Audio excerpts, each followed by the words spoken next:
Said by the power of Grayskull.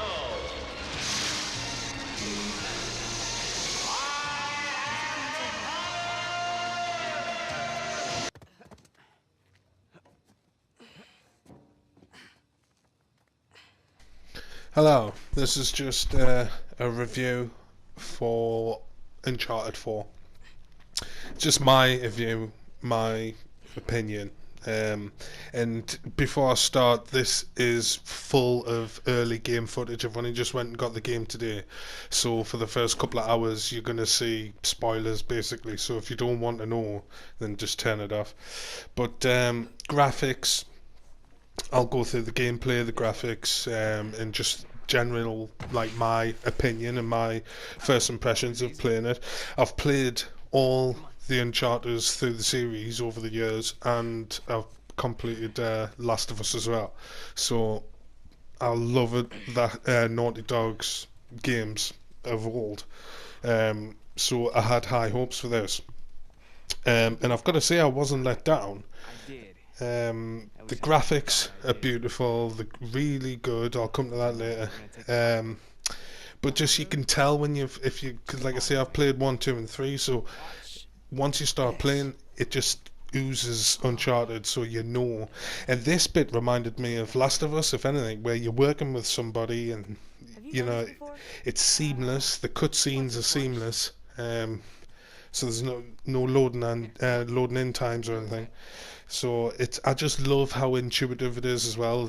It's dead easy to climb, because when you move your analog stick, it shows like where your hand is. So you're moving your hand with the analog stick, and you can basically grab for whatever you want.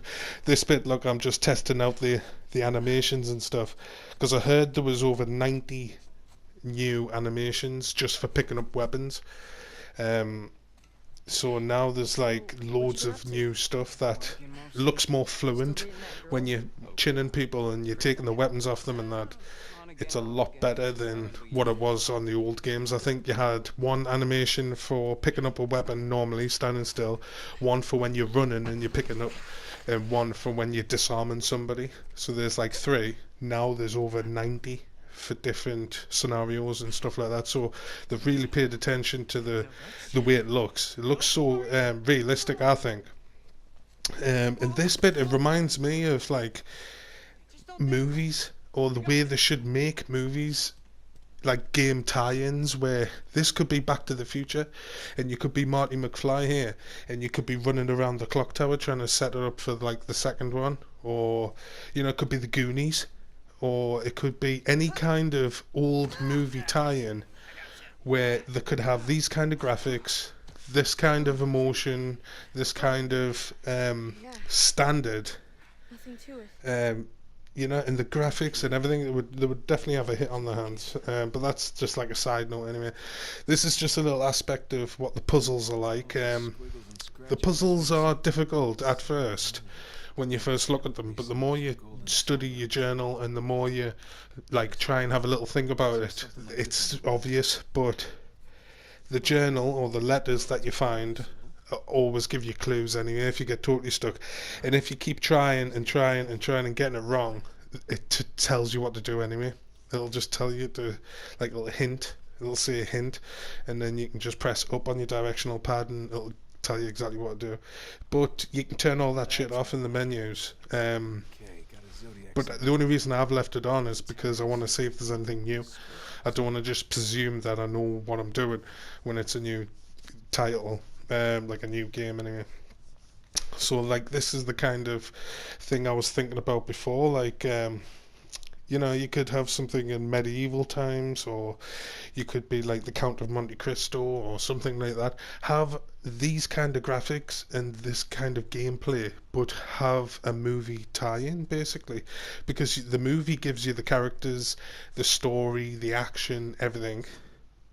But Naughty Dog could create the game and make it absolutely amazing. Like, like I said before, it could be Back to the Future, or it could be like something where it's got a massive fan base. Even Star Wars. Imagine like this was Han Solo, and you're walking around in these kind of graphics.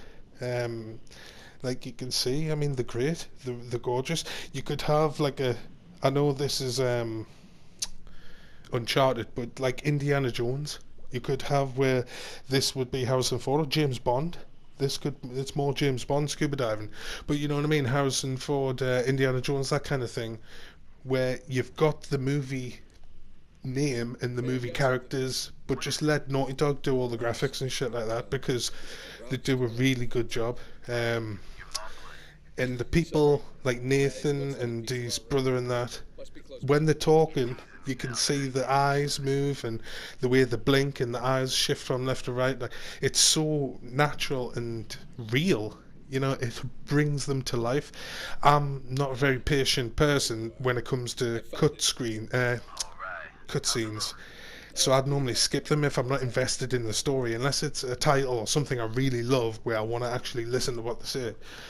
But this is a game where I want to listen to the cutscenes. I don't mind sitting for 5 minutes watching graphics, talking, because like this, it's so real.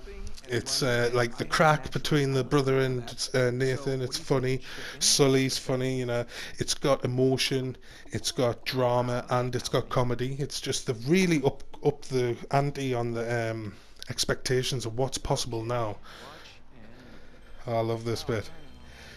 Look at that, man. PlayStation 1. Love that noise. No, it has to load. But have you seen the crack between them? Like Nathan doesn't even know what computer games are. She's like defending how it's slower. Yeah, it's got to load and stuff like this. But Crash Bandicoot, I actually had this game as well when I had the PlayStation 1. But this is the kind of thing that Naughty Dog know what people want in a computer game. I remember one of the games my friend used to have for the Dreamcast was Shenmue, and it was like a Japanese role-playing game, and you could go to the arcades and play a Super Hang-On on the motorbike, and you're sitting on the motorbike moving left and right. So it's that kind of thing where you want to be a computer playing on the computer. It sounds a bit stupid, but like there's a little flashback to Naughty Dog's first, like one of their first properties was Crash Bandicoot. It was so addictive, you know, because it's just platforming, but look at the way it's set out. It's like 3D, you're running towards the screen instead of left and right. So even then they were innovating and, you know, thinking outside the box when it came to just simple platforming. But I used to love this Crash Bandicoot. You know what I mean? It's just, like I say, this game is really good. If you haven't played Last of Us or even Uncharted, I think it's really going to get you on board, and you might even decide to go back and like invest in some other titles which you might not have.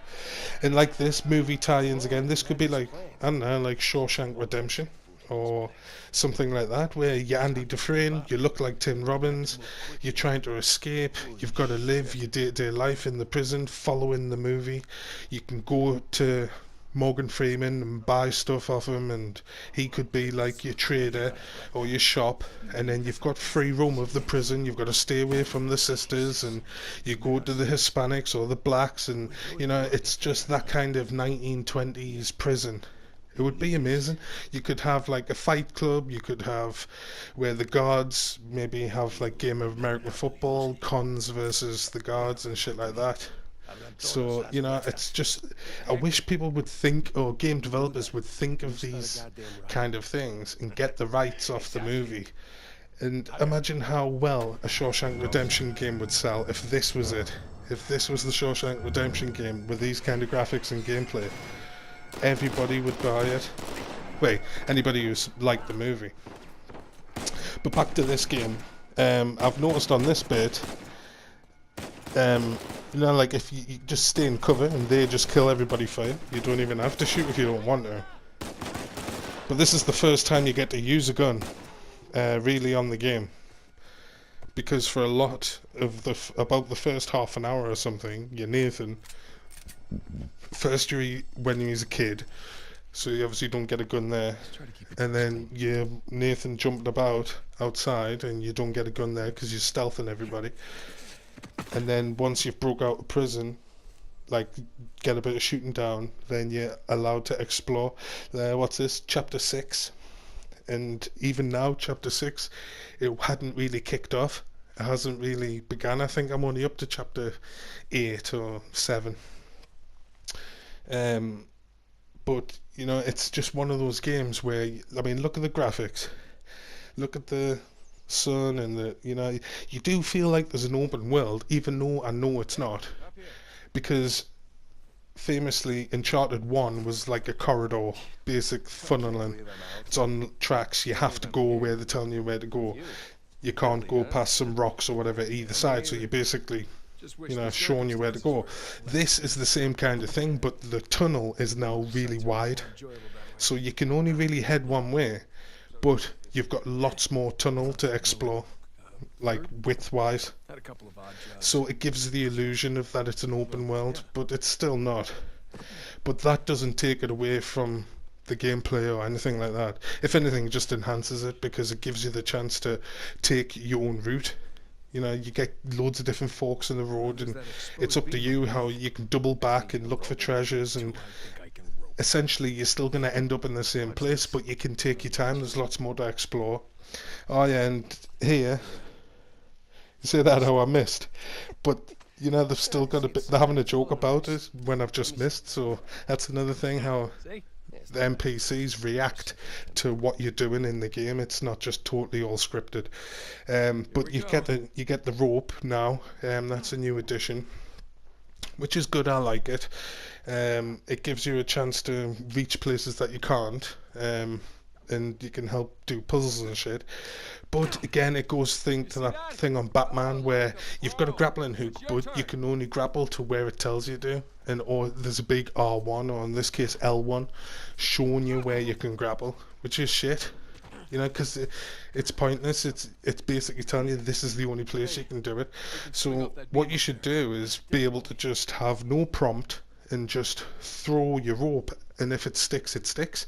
And you could even pull the rope to see if it's sturdy enough, and if it's not, it would come away, you know, and that's it, or it wouldn't catch. So you could just trial and error like it would be in real life, because I think the shooting is quite realistic as well, because you can't just lock on and get a headshot. If you get a headshot, it's because you've actually got a headshot, and that's what I like about the shooting. But the shooting is hard. Like I say, you can either shoot from cover, where you're just blindly popping your gun around the corner and just wasting all your bullets, or you can actually zoom in and look down the sights and try and shoot. But the computer shoots like fuck, and they're really good shooting. And all the hidey holes over there. Look at the graphics on the floor on that. That's just interrupted myself there, but you know, the graphics are amazing. And all the cover that you're hiding behind is destructible, so you can't stay in the same place for too long. And even if it's not destructible, or it's not like destroying quick enough or whatever, they'll start hiring grenades, so you have to keep on the move anyway. But you can flip tables over and shit like that to create some cover for yourself, which I liked. But yeah, it's just, like I say, you can't fault it really. It is a bit glitchy, because I've got, as you'll see, I've got some glitchy footage where it was a nightmare. I got stuck in the graphics and I fell through the floor. But yeah, I just love it. The graphics, the gameplay, the cutscenes, the seamless, the set pieces are mint. You really feel like you're playing a movie. That's the only way I can describe it, really. You're like involved in this movie because it's got the same qualities as a movie. Really good writing. But like I say, this is it where I get stuck in the graphics. But apart from that, I mean, it is a bit glitchy if you count that there. Look, I fell through the floor there, and I was hanging on underneath the graphics, and I thought I had saved myself, so pulled myself up here, and I was under the floor. I didn't realise, and I'm like, oh shit, I'm inside. There's no way I can grab. There's nothing I can grab or pull myself out of. There's nothing I can do. What I actually done is I fell through the floor in the end and I died. But that's it. Go out and buy it. See you later.